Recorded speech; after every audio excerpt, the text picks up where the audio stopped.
Abran sus Biblias en Romanos capítulo 1, por favor. Bueno.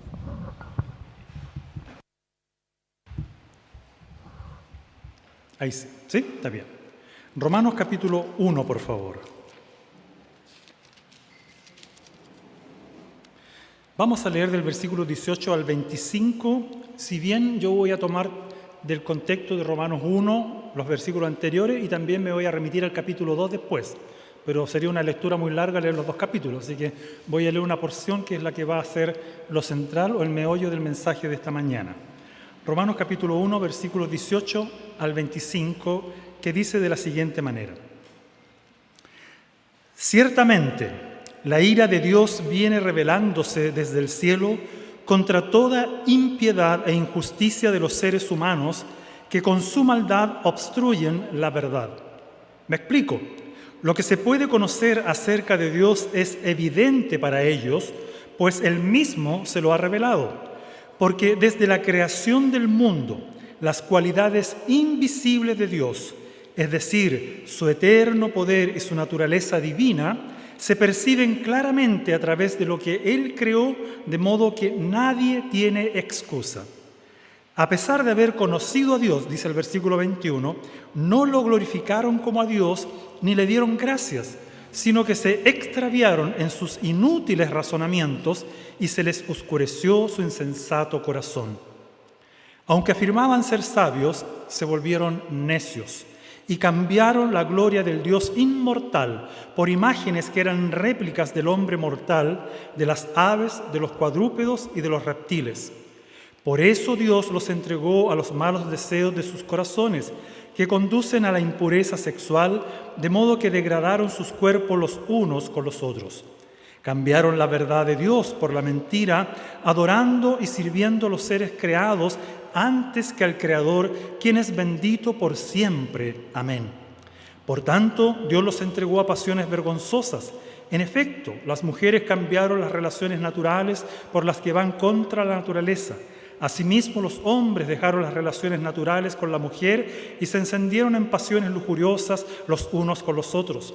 Hombres con hombres cometieron actos indecentes y en sí mismos recibieron el castigo que merecía su perversión.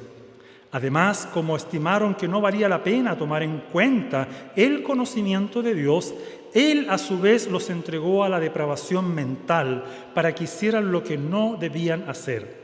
Se han llenado de toda clase de maldad, perversidad, avaricia y depravación. Están repletos de envidia, homicidios, disensiones, engaño y malicia. Son chismosos, calumniadores, enemigos de Dios, insolentes, soberbios y arrogantes. Se ingenian maldades, se rebelan contra sus padres. Son insensatos, desleales, insensibles, despiadados. Saben bien que, según el justo decreto de Dios, quienes practican tales cosas merecen la muerte. Sin embargo, no solo siguen practicándolas, sino que incluso aprueban a quienes las practican. Este es un pasaje fuerte, muy fuerte de la Escritura. Bueno, la humanidad, hermanos, se encuentra en un dilema desde hace ya miles de años. Ahora, si usted es teísta evolucionista, a lo mejor dirá millones de años, no sé. O vive, en este caso, según la existencia de Dios, o lo hace desde la negación de la existencia de Dios. Los resultados, sin duda, saltan a la vista y es cosa de estudiar la historia para ver las consecuencias de estas formas de vivir. Parafraseando un poco, ¿no es cierto?, por ahí a un autor famoso, el tema es, o el dilema es, ¿creer o no creer? He aquí el dilema, hermanos. He aquí el dilema donde radica todo lo que es la vida del ser humano y de su proceder en este mundo. Y si hay un pasaje que grafica, ¿no es cierto?, este tema de o creemos o no creemos, es el capítulo Romanos 1. Y también diría yo el capítulo 2, porque vamos a ver algo interesante. He titulado el tema de hoy día Ateos profesantes. Ateos profesantes. Fyodor Dostoyevsky escribió un título que lleva una pregunta en sí también. Él dijo, si Dios no existe, ¿todo está permitido? Si Dios no existe, ¿todo está permitido? El autor, en este caso Dostoyevski, eligió esta frase literaria, se dice, bajo la forma de pregunta, como el título de su libro para expresar la tesis según la cual Dios, dijo él, es el fundamento de la moral y el derecho. Dios es el fundamento de la moral y el derecho. O dicho de otra manera, para expresar que el orden moral y jurídico dependen de la existencia, en este caso, de Dios. Otro escritor ruso, Nietzsche, dijo lo siguiente: Dios ha, ¿recuerdan? Muerto. Él categóricamente dijo, Dios ha muerto. Y con esto quiso decir que la moral, sin su base de sustentación, todo lo permite. Sin Dios, todo está permitido. Dios es el fundamento de todo en esta sociedad.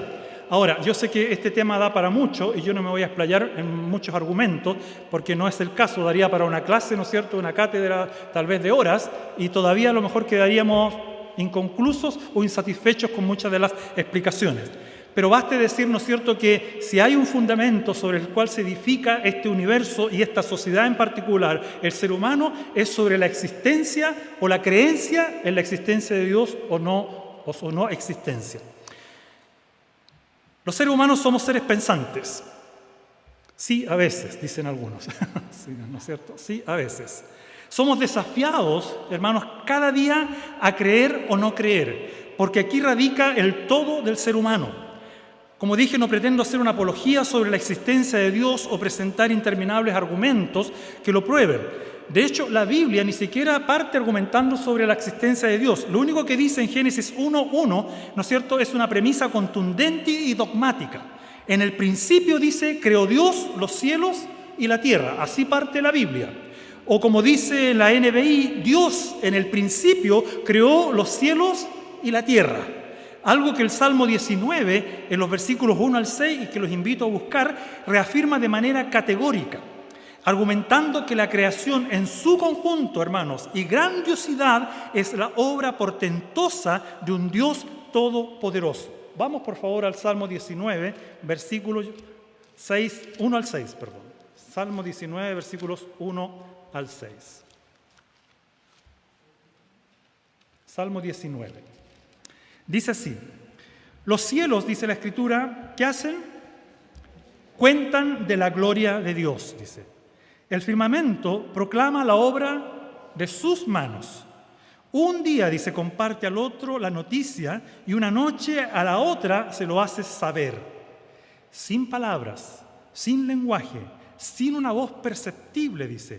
Por toda la tierra resuena su eco, sus palabras llegan hasta los confines del mundo.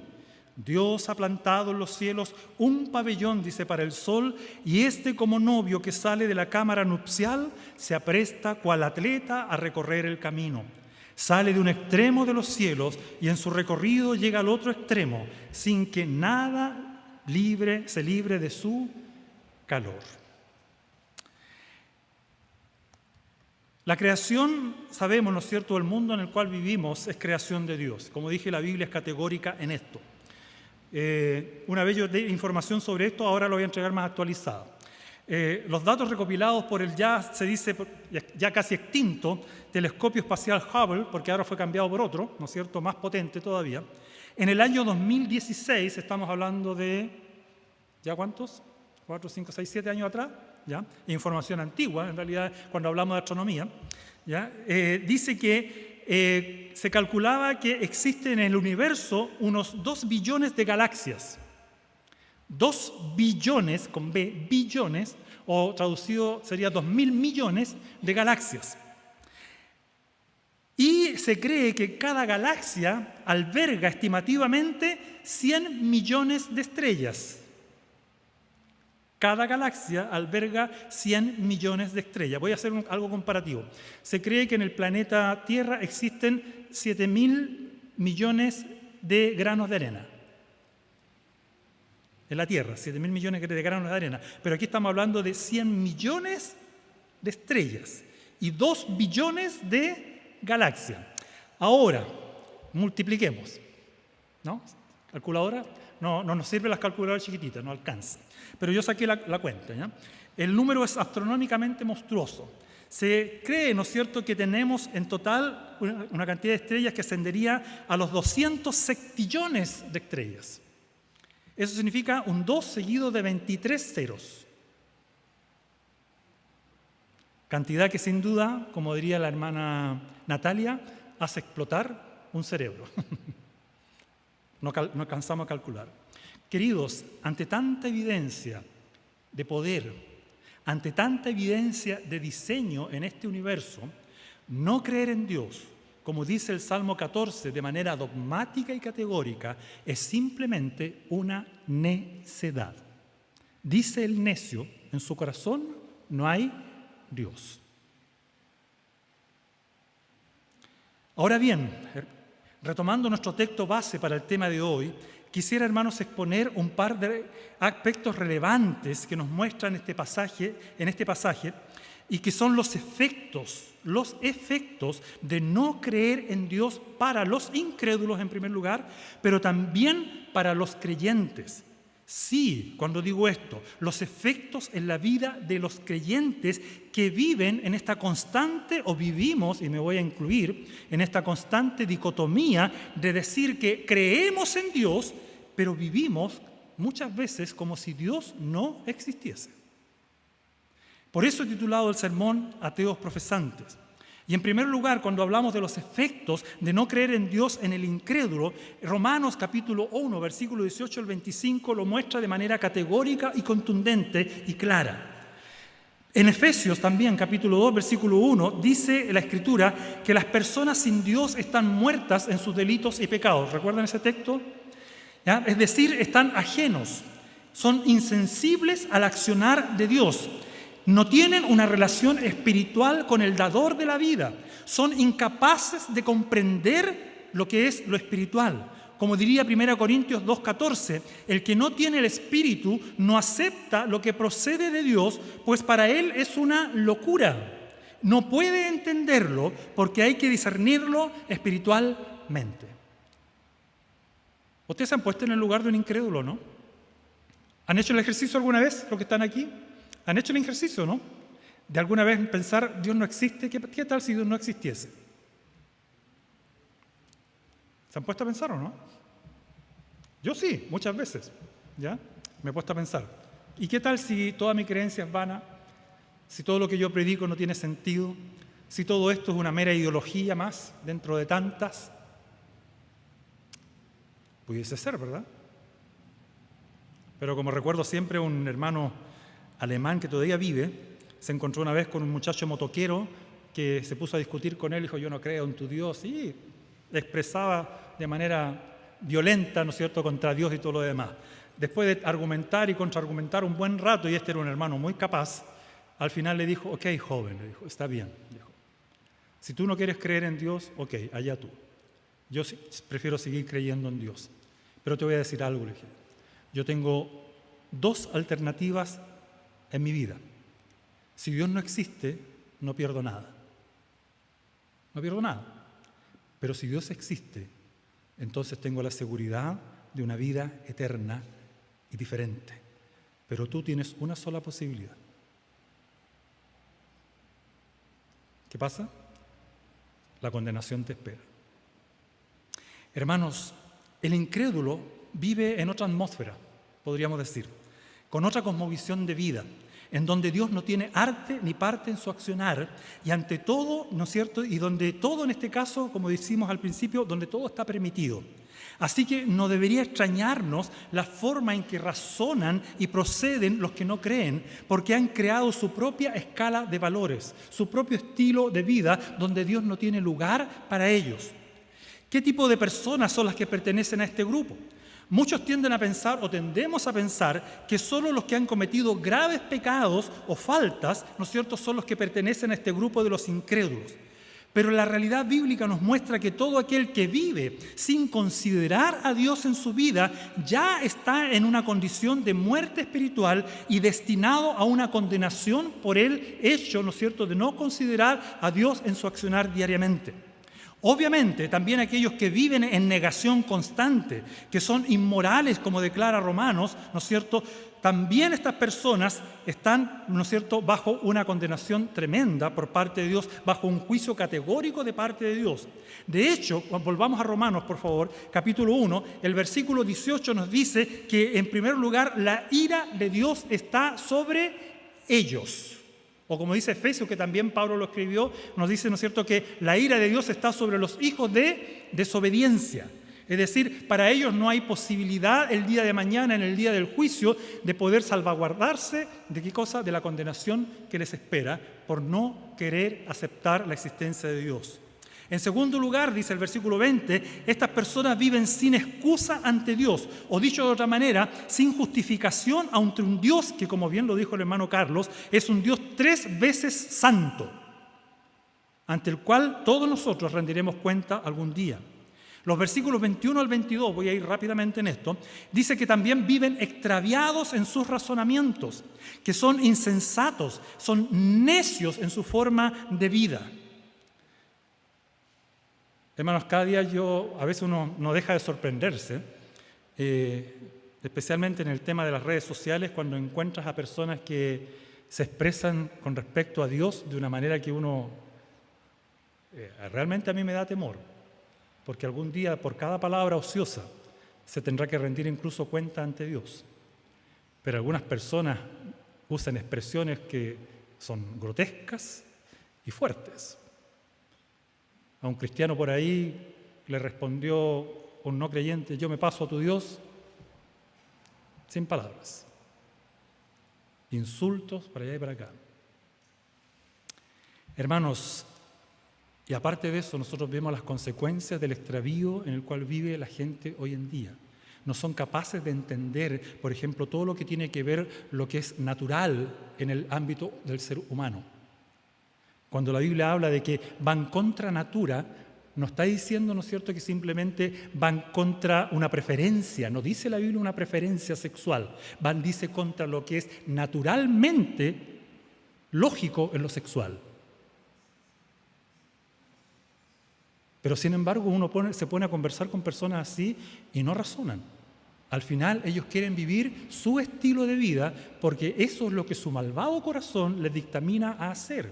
Y quieren vivir de acuerdo a eso porque eso los hace, entre comillas, transitoriamente sentir bien. Y luchan por eso. Se desangran por eso. Inclusive yo creo que a veces, voy a usar la expresión, evangelizan más que nosotros en torno a temas como los que ellos prefieren. Viven extraviados en sus razonamientos y son insensatos, necios, tontos. Versículos 23 al 25 dice además que viven como idólatras. En estricto rigor, hermanos, los ateos no son ateos. No son ateos. Creen en algo que ellos mismos han fabricado y lo adoran como Dios, ya sean ellos mismos, ¿no es cierto?, o aquello que ellos idolatran como un estilo de vida, ¿no es cierto?, que les gusta o les agrada. Sabemos en el pasado la degradación que hubo de Dios, de ese Dios que en el principio creó los cielos y la tierra, cuando en las culturas mesopotámicas, egipcias, romanas o caldeas o todo lo demás, vemos innumerable aparición de dioses de distintas formas. ¿Y que son los intentos de qué? Del ser humano de querer adorar algo que desconoce, que no sabe cómo adorar y lo fabrica. Sabemos los innumerables dioses griegos, sabemos de los innumerables dioses romanos, etc. Hombres deidificados al final. Hombres que decían: yo quiero hacer de Dios esto que a mí me gusta, voy a hacerme un Dios para la sexualidad y creo a Eros. O voy a hacerme un Dios, ¿no es cierto?, para la guerra y ¿a quién creo? A Marte. Y así vamos, ¿no es cierto?, creando dioses. Somos una fábrica de ídolos, como dijo el hermano Carlos, que es una frase que se le atribuye a Juan Calvino, ¿no es cierto? Somos una fábrica de ídolos. En quinto lugar, viven, hermanos, también, según dice la Escritura, versículo 24, según los malos deseos de su corazón. Y en este punto, el Señor Jesús y la Biblia en general nos hablan de lo malvado de nuestros corazones, de donde brotan todo tipo de maldad y donde radica principalmente toda la problemática emocional y física del ser humano.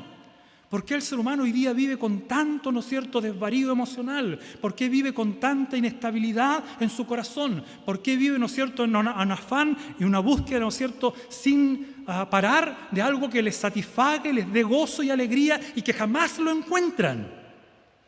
Porque como dice la Escritura en Jeremías, engañoso es el corazón y perverso. ¿Quién lo podrá conocer?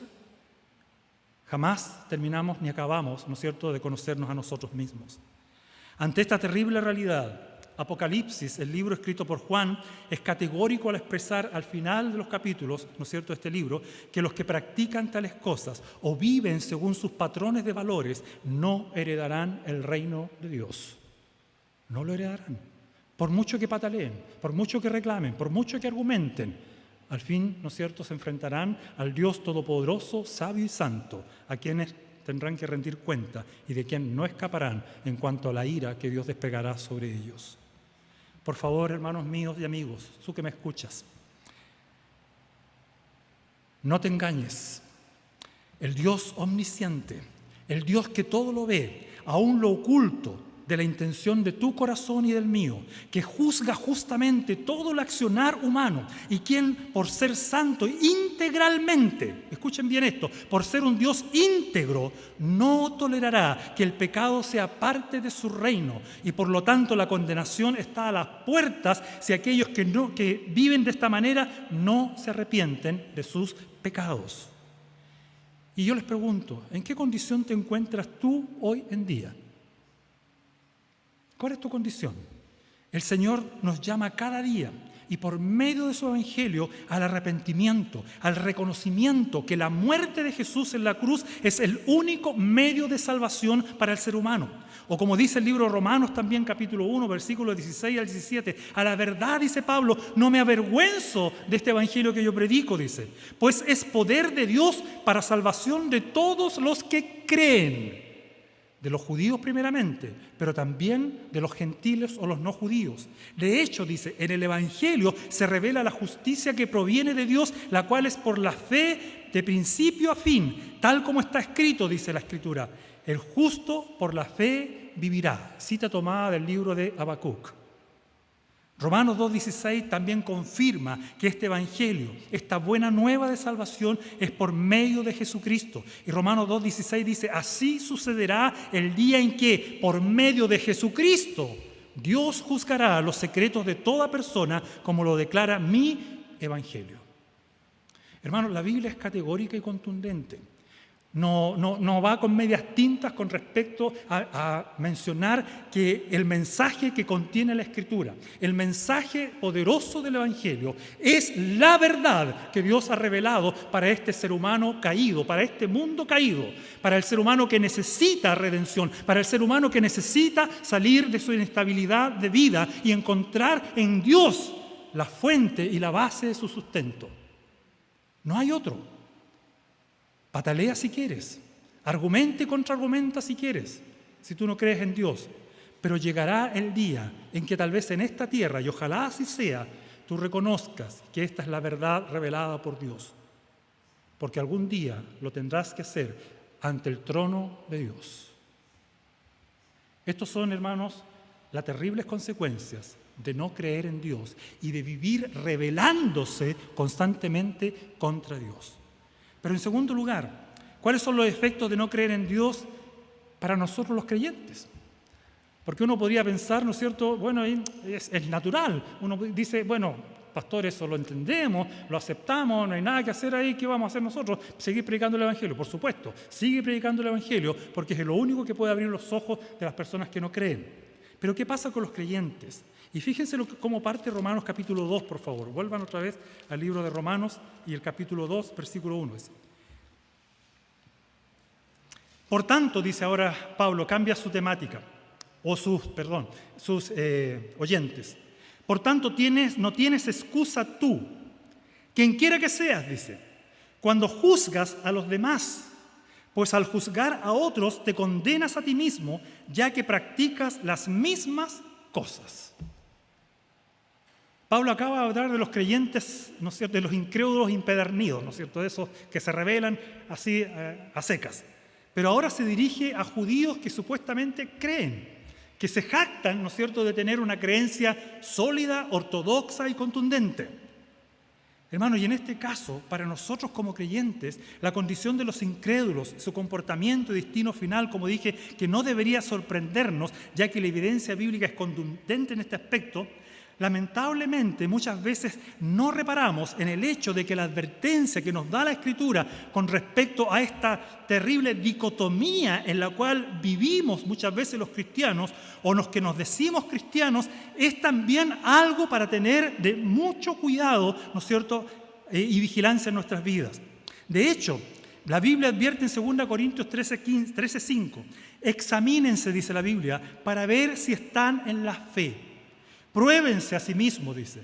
¿No se dan cuenta de que Cristo Jesús está en ustedes a menos que fracasen en la prueba? Para mí este pasaje también es un pasaje fuerte, digno de consideración, digno de tener temor a la luz de lo que la Biblia nos advierte. Examínense para ver si están en la fe. Pruébense a sí mismos. ¿No se dan cuenta de que Cristo Jesús está en ustedes al menos que fracasen en la prueba? Hermanos, si continuamos con el relato de Romanos, volviendo al capítulo 2, Pablo ahora se va a dirigir, como dije, a creyentes que son rápidos en juzgar la forma de vida que llevan los paganos, pero que no son capaces de ver, como diría la Escritura, la viga que a veces albergan en su propio ojo. Debemos reconocer que muchas veces somos inconsecuentes en nuestra vida como creyentes, no somos íntegros. Pero el problema mayor no es este, queridos hermanos, sino el no atender a este accionar y seguir en la vida como si nada, como decimos en Chile, como si lloviese. Romanos 2:1 comienza diciendo, ¿no es cierto?, que somos inexcusables, cualquiera o quien quiera que sea el que está emitiendo un juicio. Porque te estás condenando a ti mismo, ya que practicas muchas veces las mismas cosas que practican los incrédulos. ¿Puede llegar un creyente a practicar lo mismo que un incrédulo? En la la televisión vemos, ¿no es cierto?, personajes que nosotros decimos, uy, este le engaña a su mujer, es un adúltero, bla, bla, bla. Y en el contexto de la iglesia, ¿no somos adúlteros a veces? Algunos han sido encontrados y líderes fragantes en el adulterio. Líderes que han desprestigiado y destrozado el Evangelio y la vida de miles de personas que los seguían y creían en el mensaje que predicaban. Y que hoy día reniegan, producto de esa persona, todo lo que creían. Pero también la Biblia nos advierte que cuando uno mira a una mujer para codiciarla, ¿qué pasa? Ya adulteró en su corazón. Entonces el adulterio no es grave solamente por sus efectos en la vida práctica, sino por la intencionalidad que nuestro corazón alberga cuando miramos a una persona que no corresponde mirar de una manera que no sea, ¿no es cierto?, pura.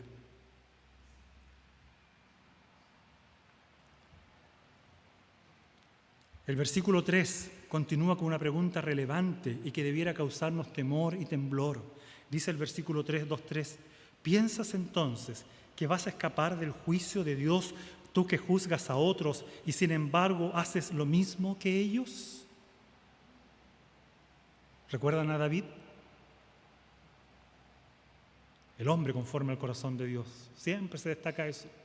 Un hombre que escribió preciosos salmos, que tocaba el arpa, que uno, ¿no es cierto?, se goza leyendo sus salmos, pero que de manera desgarradora en el Salmo 51 reconoce ¿qué cosa?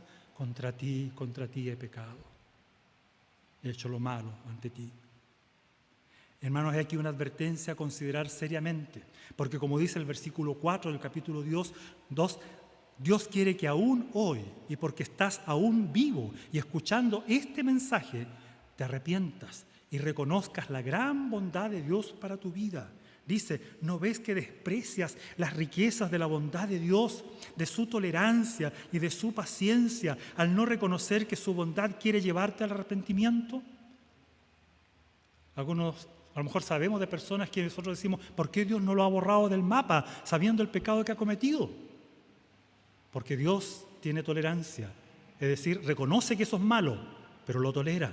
Porque tiene paciencia en su bondad, esperando ¿qué cosa? Que esta persona reconozca su pecado y vuelva a Dios.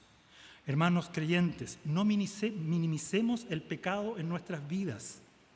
No lo excusemos, porque lo terrible del pecado no es tanto los efectos horizontales negativos que conlleva esta práctica. Sabemos que el pecado hace daño muchas veces a otras personas. El pecado es lo que ha deteriorado nuestro mundo en todas sus esferas.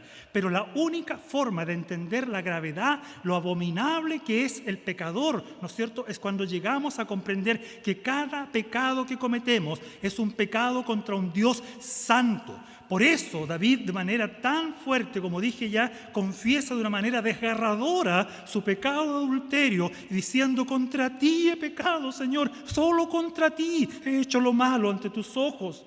Por eso tu sentencia es justa y tu juicio es irreprochable. ¿Podemos ser ateos profesantes los que decimos creer? Sin duda. Cada día estamos ante la disyuntiva de vivir para Dios según la revelación de su Evangelio y aparentar a la vez ser creyentes, viviendo en una constante dicotomía, o si lo expresamos de otra manera más fuerte, en una constante hipocresía de vida. Queridos hermanos, Dios no puede ser burlado, porque todo lo que sembremos, eso cosecharemos. Entonces la pregunta es: ¿cómo vives tú? ¿Cómo estoy viviendo yo? Tenemos ante nuestra vista un pasaje de la Escritura que nos habla del estilo de vida de los no creyentes, de sus aberraciones, de su maldad, de su, ¿no es cierto?, constante beligerancia y pelea contra Dios mismo, por no querer ser sometidos ¿a qué cosa? Al dictamen y a la normativa que regula la vida del ser humano para el bien de su vida, pero por sobre todo, ¿no es cierto?, para la gloria de aquel que lo ha creado de una manera específica. Los seres humanos somos extraños realmente. Cuando tenemos que armar algo que hemos comprado, leemos las instrucciones, ¿verdad? Si no, dejamos la grande. ¿Ya? Nos queda este palito, parece que no iba aquí. Claro, pues el instructivo dice clarito, el 1 va con el 2, y nos encanta poner el 2 con el 3. Y después dice: ¿por qué quedó más alto este lugar? Y no nos sirve. Y en nuestra vida diaria también queremos crear nuestras propias normas, sin seguir ¿qué cosa? La reglamentación y el orden que Dios ha establecido para su vida. Y al final, ¿en qué termina? En lo que vemos en nuestra sociedad. Una sociedad quebrada, una sociedad quebrantada, una sociedad en la cual a veces ni siquiera imaginamos hasta dónde se puede llegar. Esto sin mencionar lugar ni personas. Nos enteramos hace poco de una reunión de todo el jet set del narcotráfico en Chile. En un lugar X se reunieron, todos.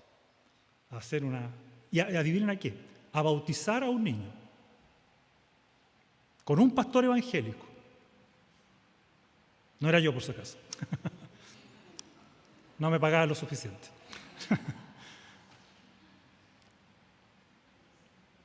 Y más encima, no solamente estaba el jet set del narcotráfico, había gente de importantes puestos que pertenecían al otro lado, se supone, también coludidos con ellos.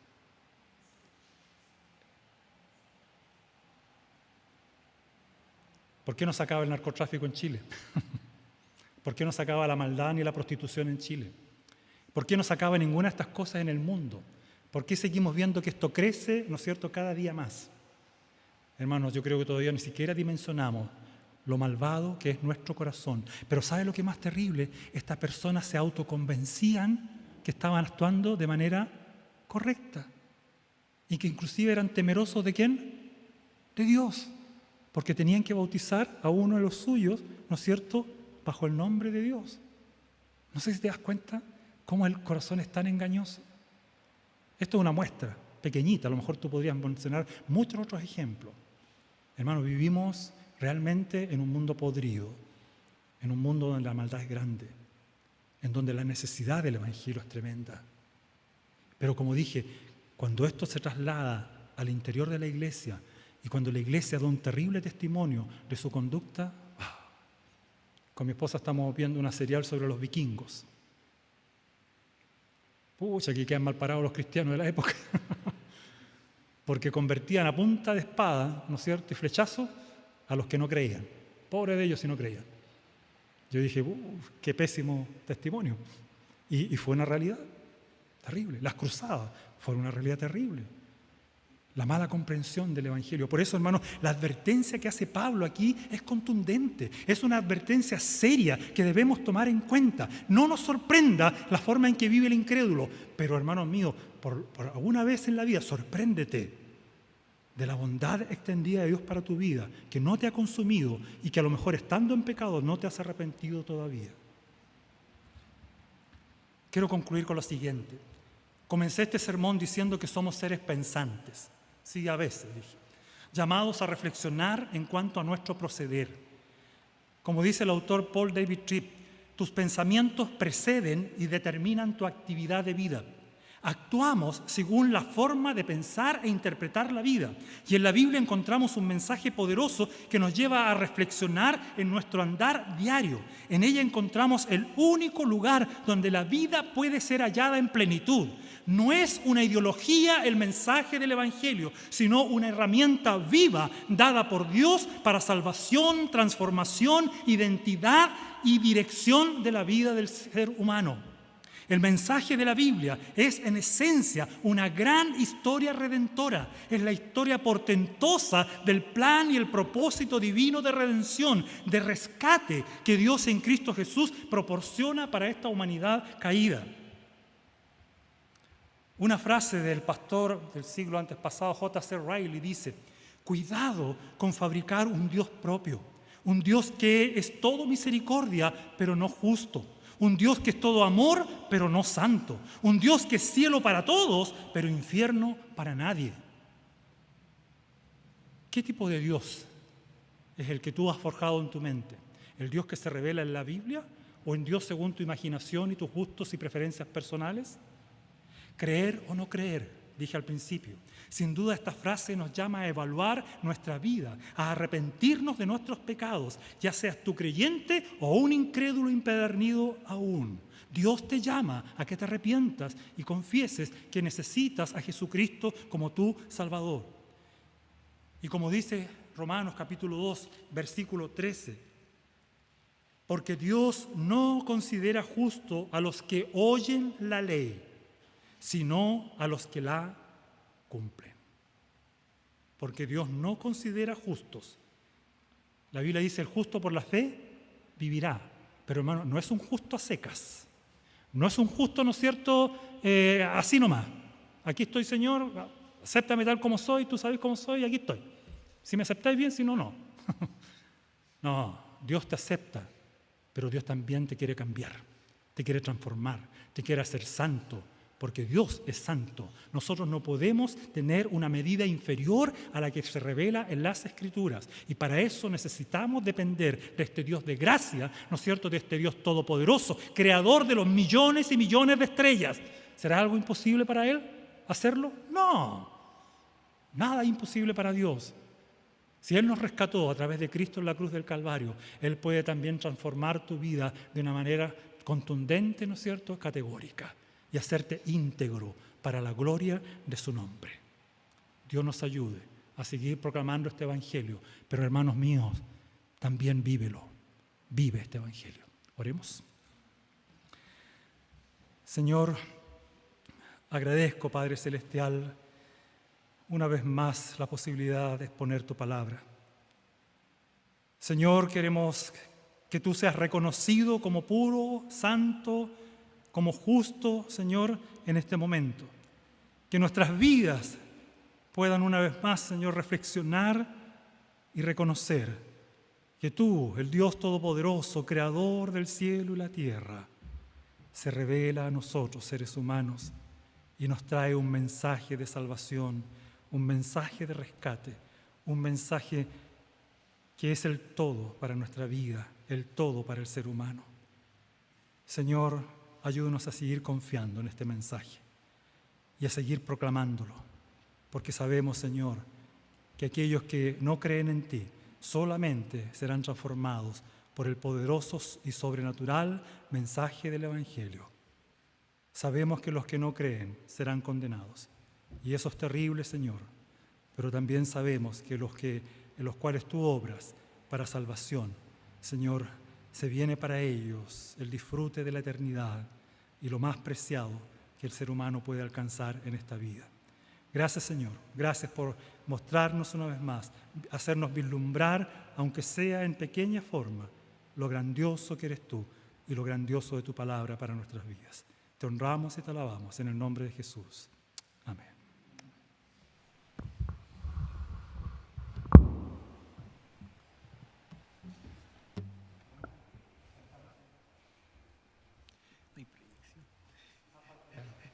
La proyección. Cántela mientras lo cantas.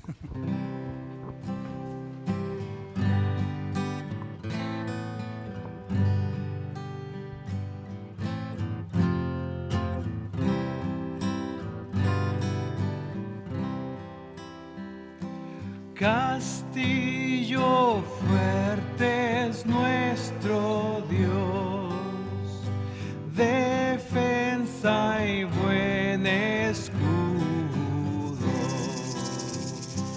Con su poder nos librará en todo trance agudo.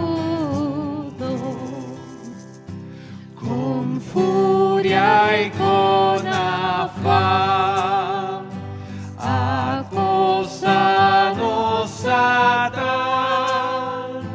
por armas deja ver astucia y gran poder, cual él no hay en la tierra. Nuestro valor es nada aquí, con él todo es perdido, mas con nosotros luchará, de Dios el escogido. Es nuestro Rey Jesús, el que venció en la cruz, Señor y Salvador, y siendo el solo Dios, Él triunfa en la batalla. Aunque estén demonios mil, prontos a devorarnos, no temeremos porque Dios sabrá cómo ampararnos, que muestre su vigor, Satán y su furor, dañarnos no podrá, pues condenado es ya por la palabra santa. Esa palabra del Señor que el mundo no apetece, por el Espíritu de Dios muy firme permanece. Nos pueden despojar de bienes, nombre, hogar, el cuerpo destruir, mas siempre ha de existir de Dios el reino eterno.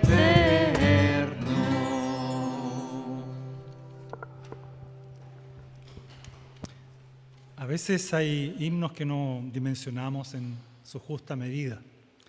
Pensaba en la última estrofa, nos pueden despojar de, ¿qué cosa? En una época en la cual tenemos cosas, tenemos libertad para ir a comprarlas hasta en un mall, supermercado y todo lo demás. Es raro que alguien nos la quite, bueno, a no ser que les peguen un portonazo. Pero en aquella época estas personas cantaban y a las puertas a veces estaban los soldados a punto de entrar a la iglesia para llevarlos presos y muchos de ellos encarcelarlos de por vida o matarlos. Tenemos un tiempo especial, tomen asiento, un tiempo de la Cena del Señor. Ustedes ven los elementos que están acá.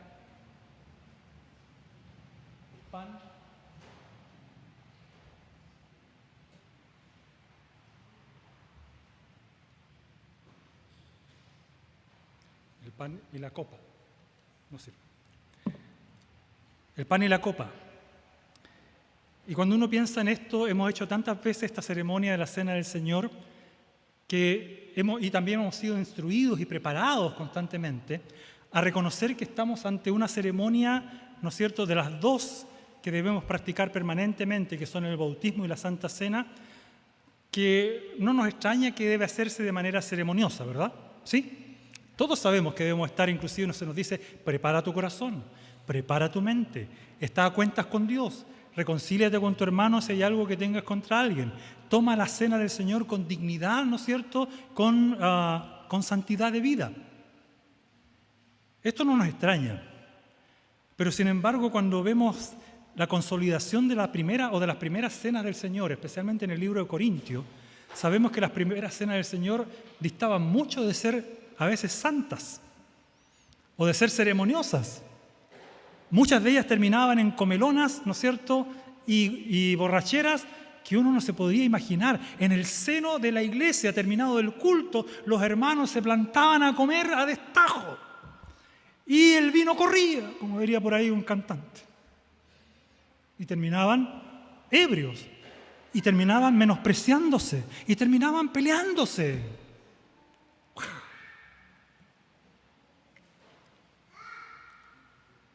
Por eso es que no debemos ser rápidos en juzgar la vida de otros. Ni tampoco decir, es que estos hermanos de Corinto eran ignorantes, les faltaba mucho y todo lo demás. A veces nosotros llegamos también a la Cena del Señor con una carga de cosas que a veces yo me pregunto, no sé si estamos realmente preparados para tomar el pan que representa el sacrificio de Cristo en la cruz por tus pecados, la sangre ejemplificada por la copa, que es, ¿no es cierto?, lo que Él derramó para que tus pecados fuesen limpiados, que a veces llegamos a la Cena del Señor, tomamos el pan y tomamos la copa y tenemos una carga de falta y pecados que hemos cometido en la semana y a veces ni siquiera nos hemos dado el tiempo de arrepentirnos de muchos de ellos. ¿Se pelearon con su esposa esta semana? Yo sí. Me peleé con mi esposa. Fue una semana tensa. Nos desencontramos varias veces. ¿Para qué decir los hijos? Sufren las consecuencias a veces de ¿qué? De cuando uno anda enojado, malhumorado, cansado. Pero no hay excusa, dice la Biblia. No hay excusa. Tengo que reconocer que eso es pecado, que necesito arrepentirme, que necesito estar a cuentas con el Señor. ¿Te pasaste de la velocidad al andar con tu vehículo por ahí o no? Venía para acá y el vecino de al lado salió y me dice, mal, me sacaron un parte esta semana por exceso de velocidad. Me dijo, el primer parte de mi vida, 180.000 pesos por si acaso cuesta un parte por exceso de velocidad, con 15 días de retención de licencia. Y si eres reincidente te pueden quitar la licencia de por vida. Cuidado. Y uno podría pensar, y eso lo hacemos casi todos los días, ¿o no? Mientras no me vea un carabinero decimos, todo bien. ¿Y el carabinero de los carabineros? ¿Acaso no te ve? ¿No nos ve? Hermanos míos, yo recibí del Señor lo que también quiero transmitirle a ustedes, dice Pablo. Que el Señor Jesús, la noche en que fue traicionado, y esto yo creo que lo dijo, por eso le digo, cuando cantamos pongámonos en un contexto. Yo creo que cuando Él dice esto, los hermanos que acababan de pegarse la zampada de comida y la copa para adentro, ¿no es cierto?, escuchan a Pablo, ¿no es cierto?, decir, la noche en que el Señor Jesús fue traicionado, esa noche en que fue traicionado, y ustedes lo están traicionando, comiendo como glotones, tomando como borrachos, albergando pecados no arrepentidos. ¿No se dan cuenta que también lo traicionan hoy? Y después de dar gracias, parte este pan, sabiendo que había un traidor en medio de ellos, sabiendo que sus discípulos eran inconstantes, ¿no es cierto?, cada día. Este pan es mi cuerpo, les dice, que por ustedes es entregado. Hagan esto en memoria de mí. Yo siempre pienso, Señor, qué bondad, ¿no es cierto?, qué amor, qué misericordia, dice. Te dice a ti y a mí, Omar, yo sé lo que hiciste esta semana, yo sé que hablaste de más, yo sé que te enojaste en tu corazón, yo sé que no actuaste correctamente, pero te amo. Toma el pan, toma la copa, lo hice por ti, te amo incondicionalmente, pero arrepiéntete. Y con libertad tomemos la copa. Preparémonos, oremos al Señor. Les doy un minuto ahí, tómese un minuto para orar al Señor. Y después voy a pedir al hermano Carlos y al hermano Marcos que pasen para ayudarme a repartir la copa.